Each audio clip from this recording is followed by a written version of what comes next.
So guys बहुत बार आपके case में ऐसा होता है कि आपके जो लैपटॉप है, लैपटॉप के कुछ कीज वर्क कर रहा है और कुछ कीज ऐसे होते हैं, कुछ स्पेशल कीज ऐसे होते हैं वो वर्क ही नहीं करते हैं। ये प्रॉब्लम्स मोस्टली जितने भी पुराने जो लैपटॉप्स होते हैं उसमें देखने को मिलता है। और उनके एक्चुअली होते क्या है कि या फिर तो उसके कीज़ में कुछ डस्ट डस्ट आ जाता है, जिसकी वजह से उसके जो कीज़ हैं वो वर्क करना बंद हो जाता है। तो एक्चुअली उस डस्ट को आपको क्लीन करना होता है, उसे साफ करना होता है। कैसे क्लीन करोगे? एक्चुअली उस वो जो कीबोर्ड जो होता है, कीबोर्ड के आसपास आप अच्छे से आप देखना कि वहाँ पे जो भी डस्ट होते हैं उसको साफ करने के लिए आप ब्रश ले सकते हो। ब्रश लेने के बाद फिर उस ब्रश को आप सिंपल सा आप जेंटली आप उसे साफ करके देख लेना। जैसे आप उसे क्लीन करोगे तो हो सकता है आपके केस में वो जो लैपटॉप के जो कीज़ हैं वो सही से नहीं कर रहे हैं, वो ऑटोमेटिकली ही कीज़ वर्क करना स्टार्ट हो जाए। लेकिन अगर आपने उसे बहुत ही अच्छे से क्लीन कर लिया है और फिर भी आपके जो लैपटॉप की कीज़ जो हैं वो वहाँ पे मतलब वर्क कर ही नहीं रहा है, तो उसके और भी मेथड्स हैं फेस करने के, वो भी अब मैं आपको इस वीडियो में बताने वाला हूँ। एक्चुअली आपको क्या करना है, आपको सबसे पहले तो आपको ये करना होगा कि आपके जो कीबोर्ड हैं उसके ड्राइवर को एक्चुअली चेक करना होगा कि क्या ड्राइवर्स प्रॉपर्ली इंस्टॉल्ड हैं।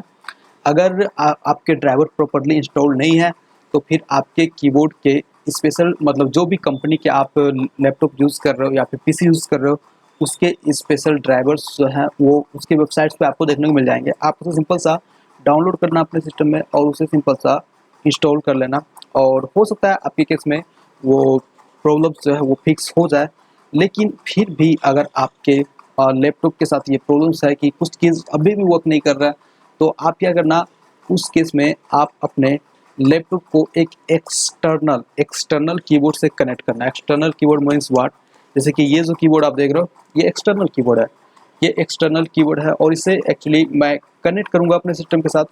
और एक्चुअली मैं देखूँगा कि एक्चुअली क्या है कि अगर ये जो कीज़ है, जो भी कीज़ लैपटॉप के इंटरनल कीज़ जो होते हैं वो अगर लैपटॉप के जो इंटरनल कीज़ है वो वर्क नहीं कर रहा है, लेकिन एक्सटर्नल कीज़ लगाने के बाद अगर वो वर्क कर रहा है वो कीज़, तो आप समझ लो कि प्रॉब्लम्स आपके लैपटॉप में है। मतलब लैपटॉप के आपके जो कीबोर्ड है उसमें है। प्रॉब्लम्स क्या हो सकती है? प्रॉब्लम ये हो सकती है कि जो वो जो जो जैसे कि आप जो कीबोर्ड जो होता है, कीबोर्ड के जो सर्किट होता है, कीबोर्ड सर्किट मैं एक्चुअली आपको दिखाना चाहूँगा कि कीबोर्ड सर्किट एक्चुअली होता है कैसा है और एक्चुअली दिखता है कैसा है, ठीक है? तो वो जो कीबोर्ड सर्किट जो होता है ना गाइस, एक्चुअली वो कीबोर्ड सर्किट के पास डस्ट चला जाता है। कीबोर्ड सर्किट कीबोर्ड सर्किट के पास डस्ट चला जाता है, ठीक है? तो उस डस्ट को क्लीन करना होता है। और कीबोर्ड सर्किट एक्चुअली होता कैसा है वो अभी मैं आपको बताता हूँ। एक्चुअली देख सकते हो, ये जो आप देख रहे हो ये एक्चुअली कीबोर्ड का सर्किट है। देख रहे हो, ये जो आप देख रहे हो कीबोर्ड का सर्किट, ये जो सर्किट है इसके जस्ट यहाँ पे डस्ट होता है, उसे आप क्लीन करना होता है।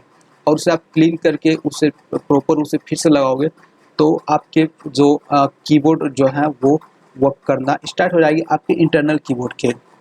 लेकिन हाँ, अगेन मैं आपको बताना चाहूँगा कि आपके जो कीबोर्ड हैं मतलब आपके जो लैपटॉप्स हैं आप उसके अपने लैपटॉप को बहुत ही केयर करके ओपन करना। क्योंकि हो सकता है कि आप अपने लैपटॉप को ओपन करने के वक्त कुछ मतलब हार्म कर दो, आप अपने लैपटॉप के कुछ हो सकता है डिस्प्ले के सर्किट को आप नुकसान पहुंचा दो, ये भी हो सकता है। तो ये सब चीज़ें आप ध्यान रखना। और एक्चुअली आपको कैसे ओपन करना है, आप अपने लैपटॉप जैसे आप फर्स्ट टाइम ओपन कर रहे हो आप अपने लैपटॉप को, तो आप कैसे ओपन करोगे? उसके लिए आपको यूट्यूब पर सर्च करना है, आपके जो भी लैपटॉप है वो लैपटॉप से रिलेटेड आपको सर्च करना है डिसअसेंबली। लाइक मेरे पास एचपी का नोटबुक है तो मैं सर्च करूँगा एचपी नोटबुक डिसअसेंबली, ये लिख के सर्च करूँगा।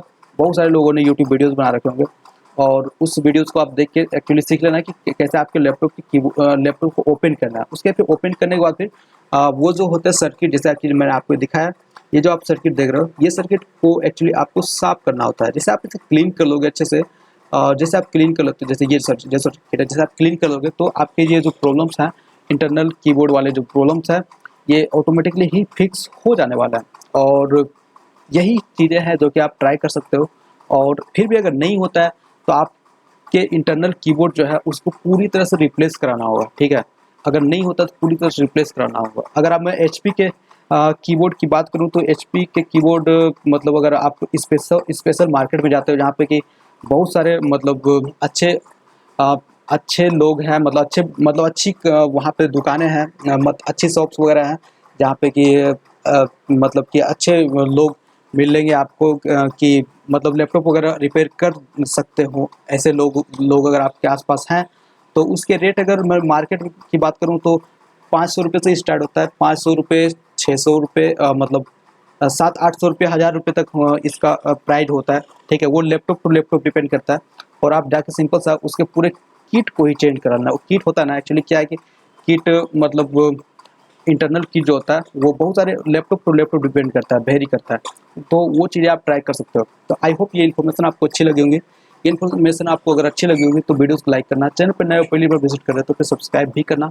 मिलता हूं फिर नए इंटरेस्टिंग वीडियो में, तब तक के लिए bye, take care and stay connected with our latest upcoming videos.